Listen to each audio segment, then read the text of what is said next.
Hey, what is happening, guys? We've got a triple unboxing today. 1, 2, 3 packages. What's cool about this one, or what's ridiculous about it, is I don't know what's in these. I got a lot of stuff. I ordered a lot of stuff. I sold some stuff, and I did it all kind of at the same time. And so I don't remember what name equals what knife. Or what exactly came today. I've got some more coming tomorrow. A little bit crazy, but it is what it is, and I did that. So we're going to open these, and like I said, it's kind of cool. I'm trying to make sure not to show address information and stuff. It's kind of cool because, like, I literally don't know what's in these.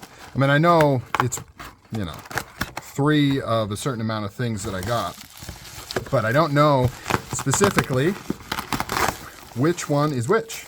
Like this one too. I have no idea what's in this. I hope it's something good. I mean, I know it's good. Well, I hope it's, I know I got stuff, but I hope it's what I wanted. I hope it's the condition that I ordered it in. That's what I meant. Okay. Yep. This is what I thought this one was. Just due to the lack of box. I was trying to frantically think through.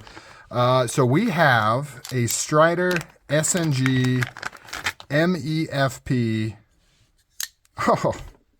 Oh yeah, this is nice. Wow.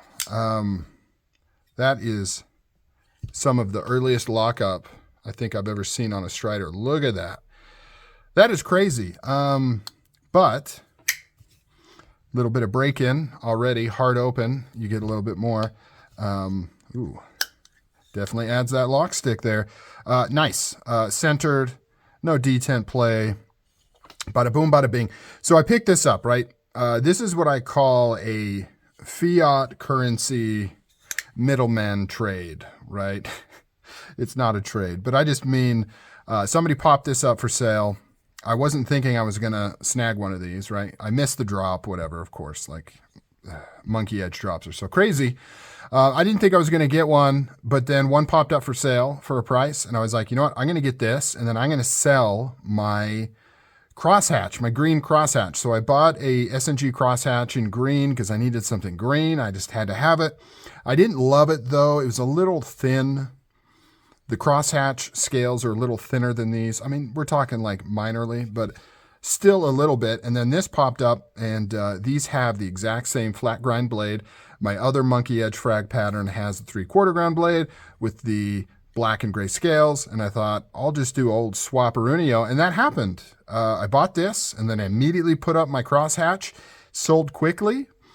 This one cost me a little bit more, right? It's worth a little bit more. But in my mind, 100% worth it. I like this frag pattern way more than the crosshatch.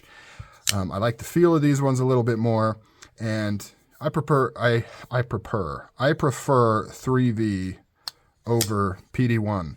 And this is a good example too. I snagged it, lucked out, centered. These monkey edge frag patterns, man. There's been some poor examples that I've seen, and I actually received one. The very first monkey edge frag pattern I received was a pretty poor example from Strider. So, next package on the list. Already starting out strong. Absolutely love that monkey edge frag pattern, especially since I am going to have to go on a purchasing hiatus because I've got some stuff I've got to sell to kind of make up some funds, and then I've got to lay off big time. So not going to be seeing very many unboxings from me in the near future. Okay, what's the best way to get in here? I appreciate packaging. I think it's great, but sometimes it's a little overkill to the point where it's difficult to get in things without cutting open boxes and stuff. Kind of like this, right? Like, I appreciate the effort for sure, but man, I can't get in this, and I don't want to mess up. There we go. I don't want to mess up the box. No, still. Don't want to mess up the box if I don't have to. All right, we have another Emerson here. I did futz up that box a little bit, but no big deal. This is the Mach 1. Pretty excited about this. Pretty cool, pretty different. I've had my eye on these for a while and just never really did it. So I don't know a ton about these knives, so forgive me on a informational standpoint. But this is a kind of a anniversary type edition of this knife. So it's a classic knife, and they did a run of these recently. What's interesting though is it's marked as 2000. This is not a 2000s knife. This is a 2023 or 2022 knife. But they marked it as 2000 as kind of a callback to when it first debuted, the Mach 1. But it does make it a little bit confusing because you're like, is this a 2000 or is this a modern knife? What's really cool though, obviously, is the scales. Absolutely sick. I really wish Emerson would do more of this. You know, just little flourish like this. Do some milling designs here or there. Would really, really be cool. So this has thicker black G10. So this is the same type G10 you would see on kind of the Desert Tan or the jungle green version. But this one's black and really cool. I'm excited to... Sorry about that. My kid decided to come home from school and take a big fat dump and flush the toilet, and I'm sitting in the basement right under the pipes. I'm sure you heard that. That's real, baby. I mean, that's real. I am in the basement underneath our turd pipes doing videos. You've seen behind the veil. This is really cool. I'm excited to get to know this one and see what it's made of and give my opinion on it because it's different enough. I like the throwback. That is really cool. It's got the different logo. Really, really nice. So excited about that one, and it looks sick. It looks sick. So far, 2 for 2. Not only is everything as described, I absolutely love everything I got. I've taken a few L's lately on some purchases.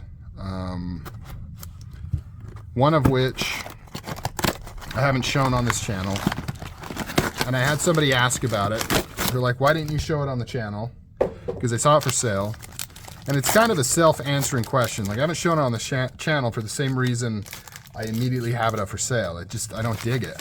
And, you know, I just do videos and stuff I want to do videos on. And so if I'm not digging something, I'm probably just, I don't know, not that motivated to do a video on it. Here we go again. Apologize. Trying to get in here. Ooh, what is this? This might be the one I think it is. This might be the coup de grace. I'm not quite sure. I think it might be the coup de grace. Let's see. What do we got? Oh, it is not the coup de grace. What is it? What the F is it? Holy shiz balls. Holy shiz. Look at that. This is a CQC 13 that I bought yesterday afternoon. What? This is from my good buddy Chris. Well, my online good buddy Chris. I'm supposed to shout out his Instagram. I'll put that down in the description. I hope I remember that when I publish this video. But I wasn't expecting this because I literally bought this yesterday afternoon. It's coming from like 2 states over. Somehow I get this the next day, but then something I'm trying to send to, or an Emerson I bought direct from Emerson in California is lost in the mail since last Saturday. No idea where it is. And but this comes next day, which is interesting. So this is a throwback to kind of my old Emerson days. This is a 2000. Oh, interesting. It's not marked. I believe it's a 2013, maybe. Has the standoffs, so it's post standoff conversion, but it's doing the double detent action on here. I'm torn on the double detent.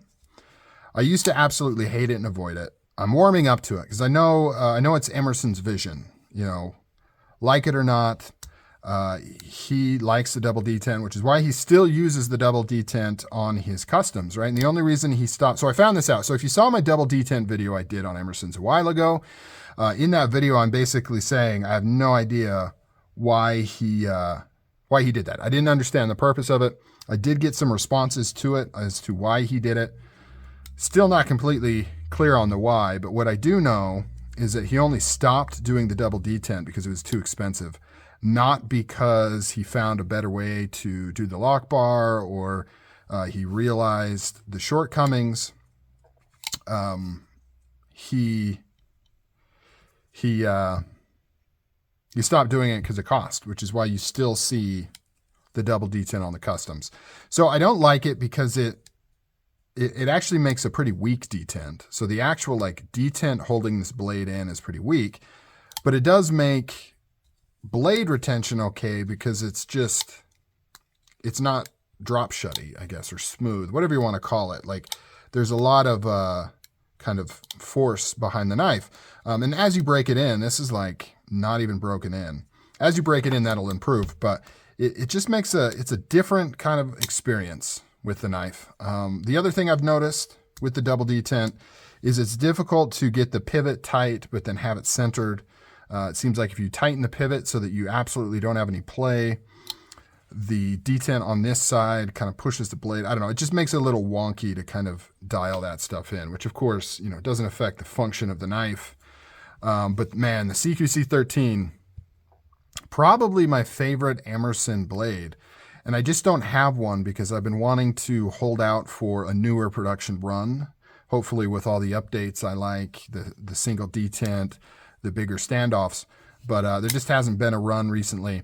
And a lot of people really like these. So when they do pop up, they go quick. But my friend Chris here threw this up. And I'm like, you know what? I want to get it. I got to get it. I actually like the teeth. The only reason I was able to get this is that most people don't like serrations. But I do. And so it didn't immediately sell because of that reason. So that's why I was able to get it, because there was enough hesitation because of the serrations that I could jump on it. I do like that it has the standoffs though. That's kind of kind of a must for me. I don't like the back spacer unless it's like a vintage model that I'm specifically getting, like obviously a 98, 99, 2000 Commander, something kind of cool like that. Absolutely. Other than that, if it's just a normal production knife, just pre-standoffs, I just usually avoid it. But this one's absolutely sick. Can't wait to break it in. Maybe throw a little bit of lube in there, get this thing dialed in. Totally awesome. So let's do a recap on the knives. 2 Emersons right there. And a really nice monkey edge Strider. What a beautiful, beautiful lineup right there. All 3 of these are absolutely amazing. Really, really cool. All right, guys, if you've tuned in this long, appreciate it. Thank you for the support. Thanks for watching, and I'll catch you on the next video.